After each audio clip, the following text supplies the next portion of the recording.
मना यत्तये द्यापि न चाल मध्वरा। अहो भाग्यम नंद गोप ब्रजऊ कसाम। नंद के ग्वाल वालों का ब्रज में घर जिनका है, ऐसी नारियों को भी बार बार धन्यवाद है। यन्मित्रम परमानंदम पूर्णम ब्रह्म सनातनम।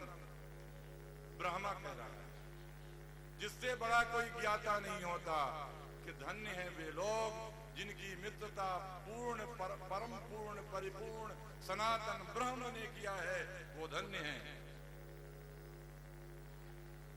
वही बात जो उद्धव जी ने कहा, ब्रह्मा भी कहते हैं, मुझे भगवान पुनर्जन्म क्यों नहीं दे देते, मैं क्यों नहीं ब्रज की भूमि में आ जाता। बहुत भाग्यशाली वो लोग हैं जो वृंदावन में पशु पक्षी पेड़ पौधे के रूप में पैदा हुए हैं।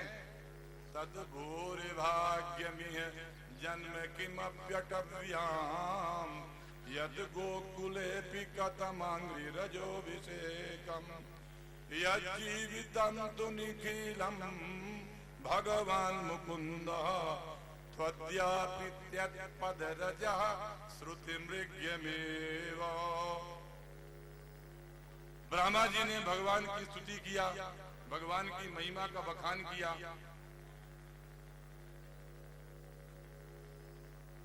ब्रह्मा को तो यह सब ज्ञान प्राप्त हो गया, लेकिन धेनुकासुर अभी पड़ा है, उसको यह ज्ञान प्राप्त नहीं हुआ।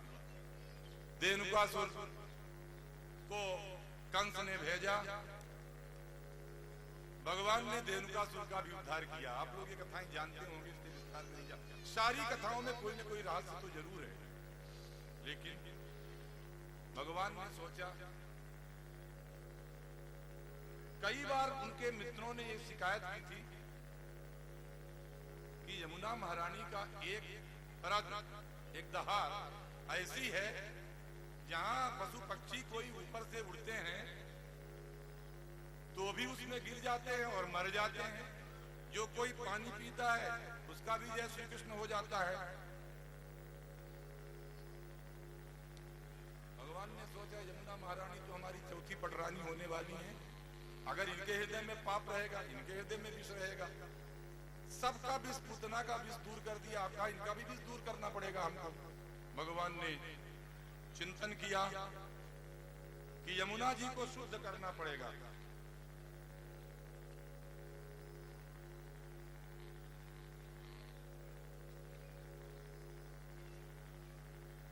यमुना जी के शुद्ध होने पर ही मैं उनमें क्रीड़ा कर सकूंगा।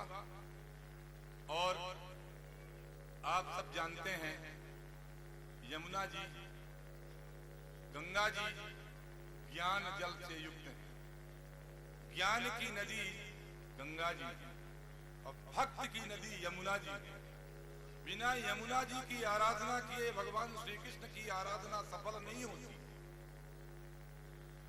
सरयू जी की आराधना बिना किए राम जी महाराज की आराधना पूरी नहीं होती। यमुना जी की आराधना के बिना भगवान श्री कृष्ण का दर्शन नहीं होता। जो भी भक्त हैं वृंदावनवासी, भक्त किस्म के जो लोग हैं, यमुना जी की सेवा के बिना, गोवर्धन की सेवा के बिना राधा रानी का और भगवान श्री कृष्ण का दर्शन प्राप्त नहीं करते।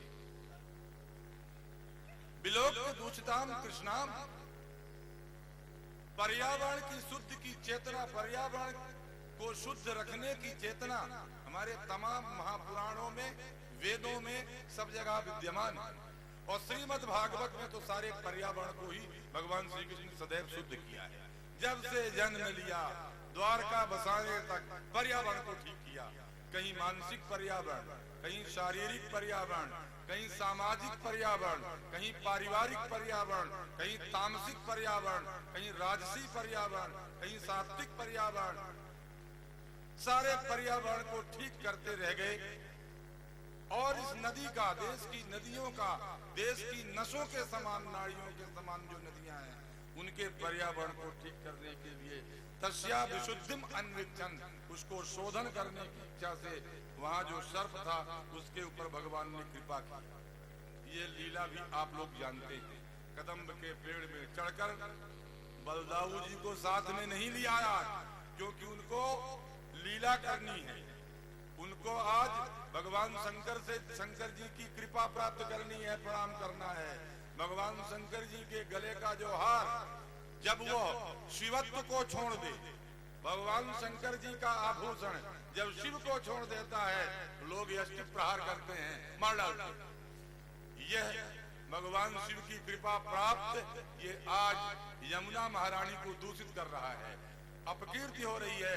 भगवान ने कहा इसका भी शोधन करना है।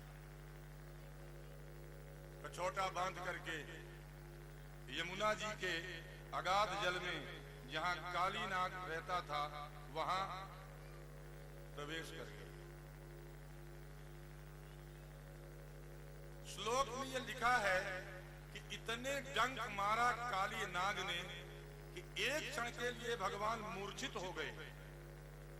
जब मूर्छित हो गए तब तक बलदाऊ जी वगैरह सब आ गए थे, कोहराम मच गया, हाहाकार मच गया।